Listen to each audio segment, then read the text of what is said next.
Hey guys, it's John. Sorry for the lack of uploads the last couple of days. I've been fighting off an upper respiratory infection. You might still be able to hear it in my voice.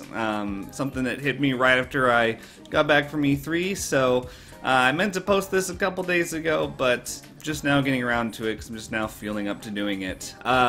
This is going to be a recap of what I saw on the E3 2015 show floor on days 1 through 3.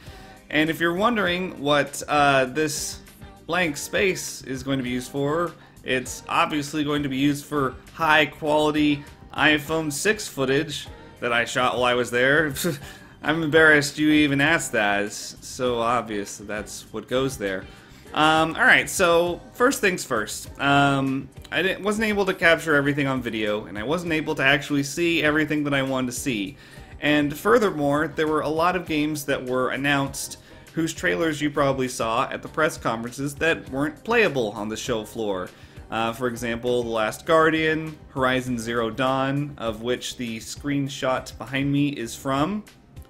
It's questionable sentence structure there, but you get what I mean. Uncharted 4, you know, there were a lot of games that just weren't playable on the show floor, but there were a lot of them that were. And there were a lot of them that had very, very long lines, like The Division. I didn't play that because I saw the line and I said, hell no, and I moved on. But we'll get to the ones that I did get to play. There were quite a few of them, and I actually have footage of all of them. So, without further ado, let's get into the horror games first. There weren't that many of them, but probably the biggest title that was there was the upcoming PlayStation 4 exclusive Until Dawn. And if you don't know what Until Dawn is, it is a slasher flick inspired game starring Hayden Panettiere as one of the characters. It has a group of teens who are camping or something. They're out doing something, and you know everything goes to shit, and they have to run from a guy with a knife or something like that. I got to play the demo for it. It was about 10-15 minutes long maybe, and I don't have footage of me playing it, but I have footage of these guys playing it, so that's what's playing right there. To be honest, I wasn't really impressed by it, and it's too bad because there's a distinct shortage of slasher inspired horror games. I mean, the only thing I can think of offhand is like Babysitter Bloodbath, which is a cool game, but it's definitely flawed. Until Dawn is, I wasn't really feeling it. I mean, I only played it for about 15 minutes or so, but basically, it's a choice game, but you don't really have a choice in dialogue like you do in Telltale games or in Life is Strange or games like that. Instead, you have choices here and there between like two actions that you can take. And the game does have like a butterfly effect system where one choice that you make will change things later on down the road, and you won't even know it. So it's kind of like it's kind of like Life is Strange, actually. You know, like when you make a decision in Life is Strange, and when you see the little butterflies that entail that it's changed something. The exact same thing happens in Until Dawn, except you aren't able to change as many things. The graphics look pretty good, as you might be able to tell. However, you might not be able to tell this from the phone video, but the frame rate seemed pretty bad to me in person. It was kind of jarring, actually. It's definitely not 60, but I don't think it's even 30. Like, it was stuttering pretty badly, and I don't want to bash the game before it comes out on August 25th, but I hope by the time it's released that it will be at an acceptable frame rate, because the demo definitely was not, and I realize it's just a demo and we're several months away from release, but it is a little bit troubling, and yeah, it just wasn't really into the game overall. But that's not to say that you might not enjoy it. There's many gameplay trailers up on YouTube and the like, so you can check them out and see what you think yourself. Another horror game that I got to play at E3 was the upcoming frictional game Soma, which I did an interview with Aaron Clifford, an artist from Frictional Games. And if you haven't seen that, you can click on the video right there for an annotation that will take you right to it. Although I should note that If you're watching it on a phone without headphones, you won't be able to hear the audio. It's stupid. I won't bore you with the technical details, but yeah, just use headphones if you're going to watch it. Yeah, Soma, they had a demo there. They only had one, actually. Unlike Until Dawn, which had 8 computers set up running its game, there was only one monitor for Soma, and there actually weren't that many people playing it, which I found very strange. The demo was very, very similar to what was showed off in the gameplay trailer they released a couple weeks ago. In fact, it's the exact same stage, and it's almost identical what happens. You do have a little bit more freedom to walk around and explore some more, but I obviously wasn't really equipped to record myself playing the game while I was there for multiple reasons, but just trust me when I say the demo is very similar to the gameplay trailer. With that said, I was playing it on a PlayStation 4, and the control felt very smooth. I will obviously be playing it on PC and not on PS4, but it did seem like a competent console port to me, and a very competent game as well. So it's one I'm very excited about. It comes out on September 25th, and I'm very excited about it. Another horror game I got to check out was Corpse Party Blood Drive, which is an upcoming PlayStation Vita game. It's supposed to be the last in the Corpse Party series. And actually, I was able to get Tom from Xseed to interview with me about the game. Unfortunately, something happened with the microphone. I don't know what happened, but the audio sounds like this. It's frustrating. It's obviously unusable, and I'm not sure what happened, but I can pretty much recap what Tom said about the game. I only had a couple questions for him, and once again, he was very nice to stand out there with me and talk to me, even though I told him I had never played any of the Corpse Party games, which is still true, unfortunately.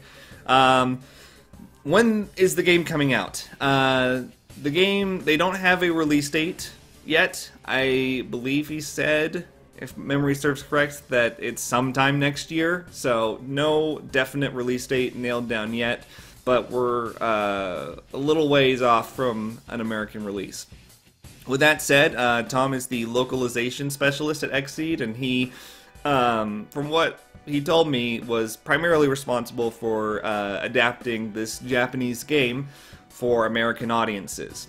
I asked him to describe some of the challenges that he came across when localizing this game, and one thing that stood out to him was making, puns and jokes and references like that make sense in Japanese also make sense in English without taking away their meaning.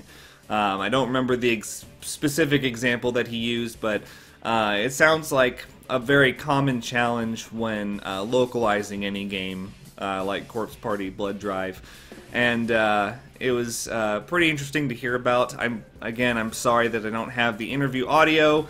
It was the last one I did, and I was really excited to show you guys more information about the game. I also got to sit down and play Resident Evil 0 HD, which it played like Resident Evil 0.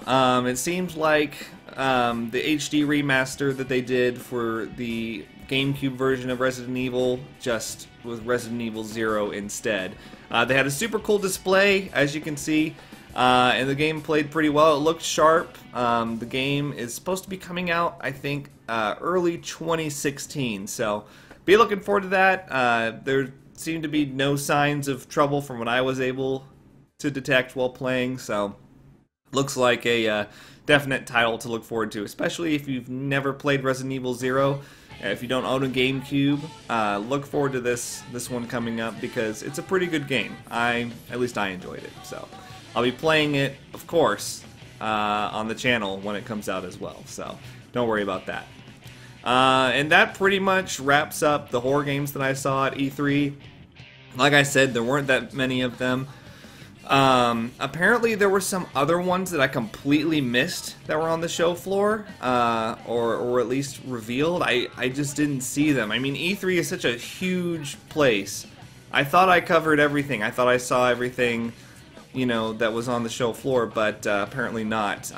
There was a trailer revealed for a game called Enki, E-N-K-I.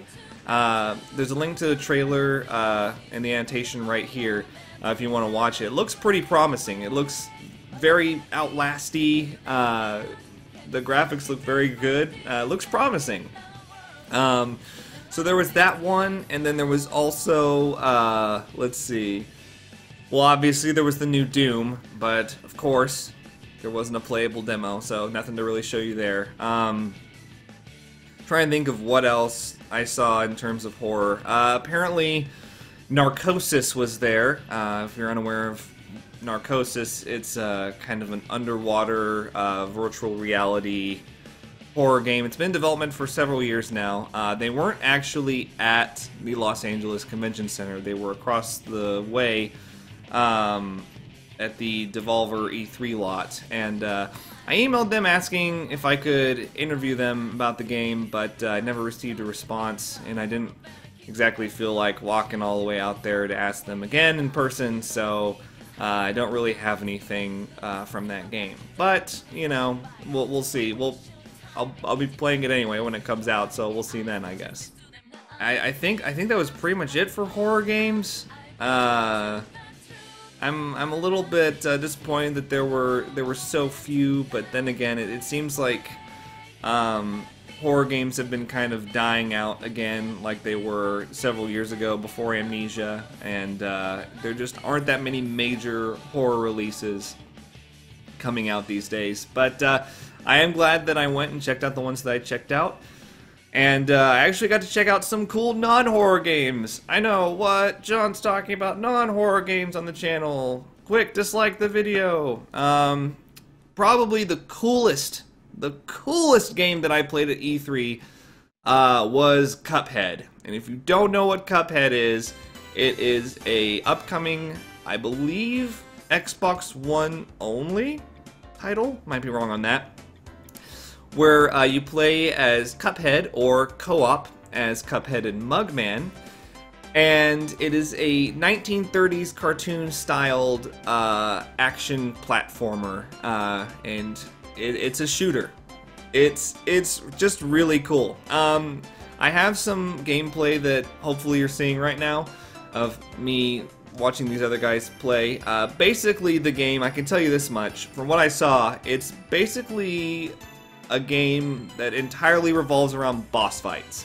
So you start out, there's a little overworld, and you walk around to different boss fights, and you fight against different bosses, and the bosses are really cool. I got to fight against I think 4 or 5 of them in the demo, and so that was pretty cool. The game is kind of hard though.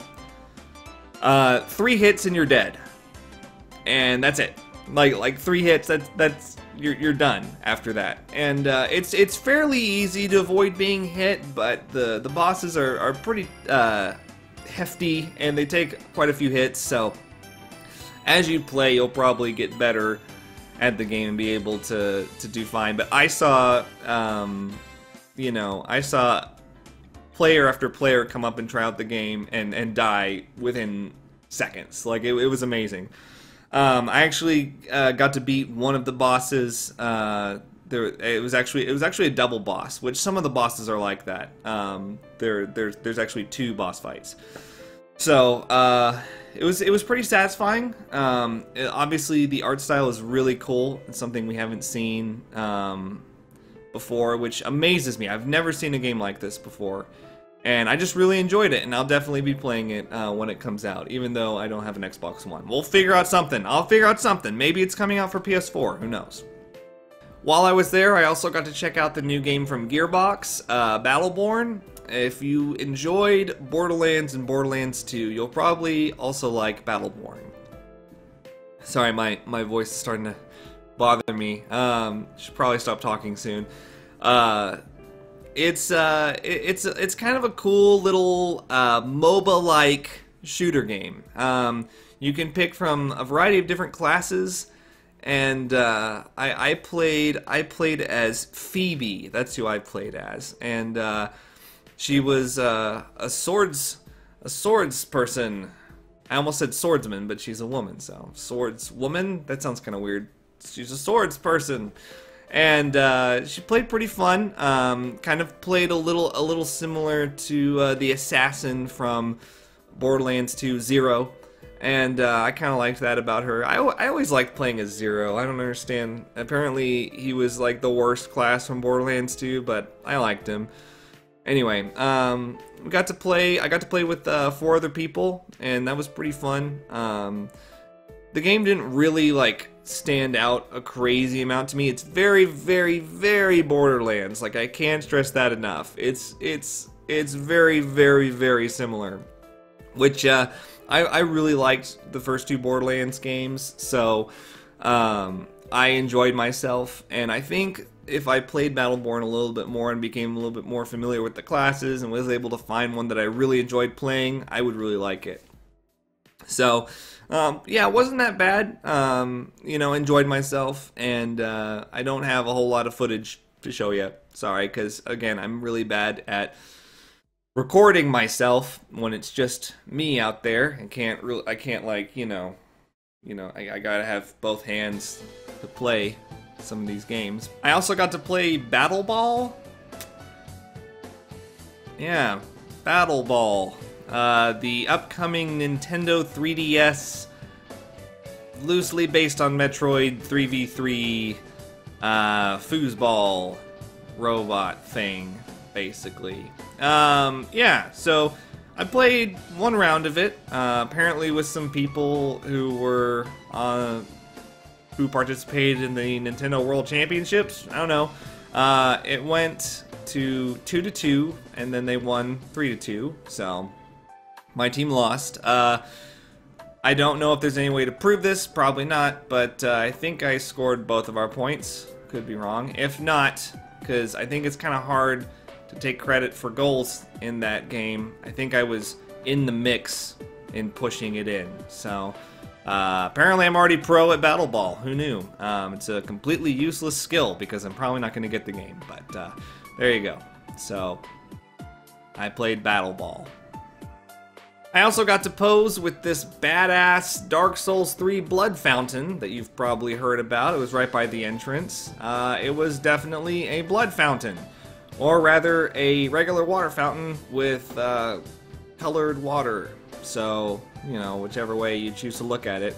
It was really cool. I was a little confused that there were apparently booth babes right outside it, who were bugging me to post my photo to Instagram.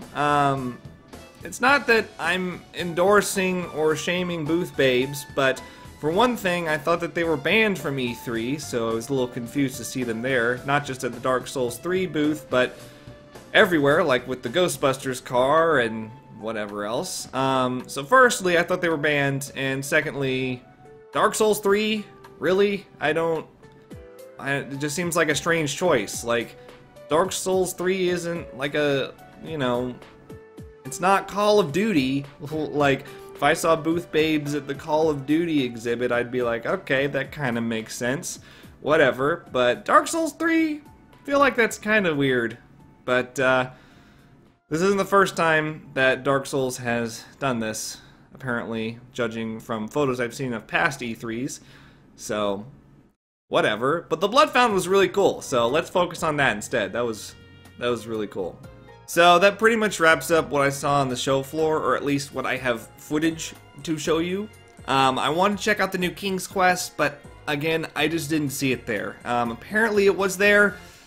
I really wish I had, found it and was able to check it out, but I just didn't see it. And that goes for a couple other games that were there.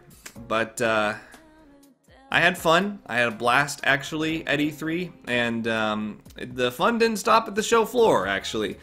I got to stalk Egoraptor and get a photo with him like a friggin' fanboy, even though I'm not. Thank you very much. I also got to meet up with some subscribers at a meetup that I had directly after E3 was over.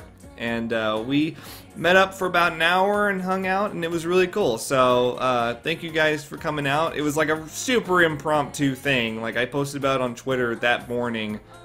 And I was like, how about this time at this place? And then friggin' 5 people showed up. I think that that's pretty cool. So, like, for something so last minute, like, definitely badass.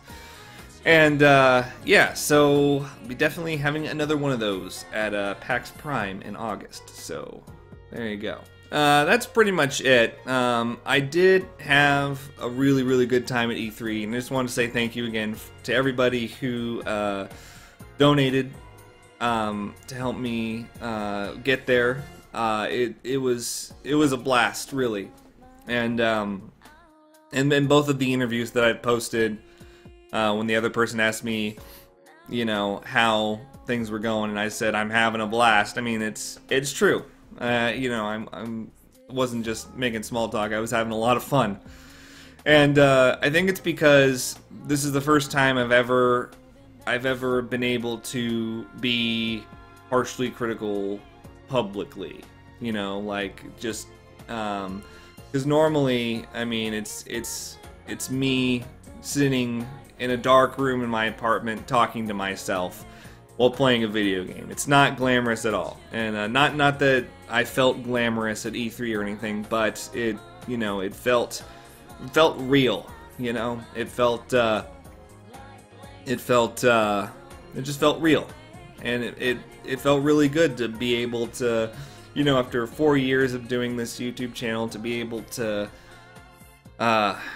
be that, you know, in a public capacity at E3. So it made the whole thing a lot more real to me, I guess. I know I keep using the same words over and over again, but sorry, don't really have any other words at the moment.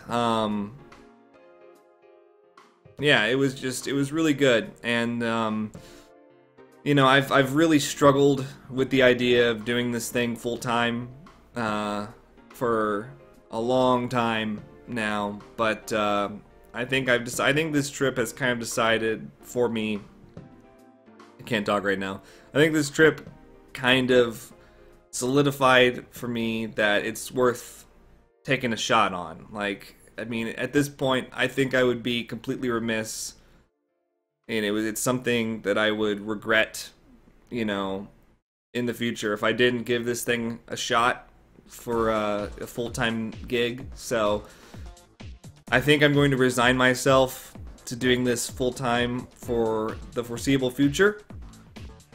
Now what that means is that I'm going to be streaming more, and hopefully, I know we've gotten off to a rough start this week because I was sick, but hopefully I'll be uploading 2 videos per day. That's my goal, and just basically being able to commit to this full time, at least for, you know, the foreseeable future, like I said. So that's not like a big announcement or anything. It's something that definitely resonated with me at E3. You know, doing these interviews and talking to people and meeting new people and seeing other YouTubers there, and it kind of made the whole thing feel like a real thing to me, I guess. So there you go, and we'll get back to regular videos now. I kind of want to do like an Omegle meetup, I guess, fairly soon. Not gonna be able to do it this weekend, but I will announce in a future critical update about that. So yes, I can't talk, and I need to drink some water, and I need to go. But I'll be back soon with a critical update talking about more exciting shit to come in the future. So, hope you guys enjoyed the video, and I'll see you later. Think critically.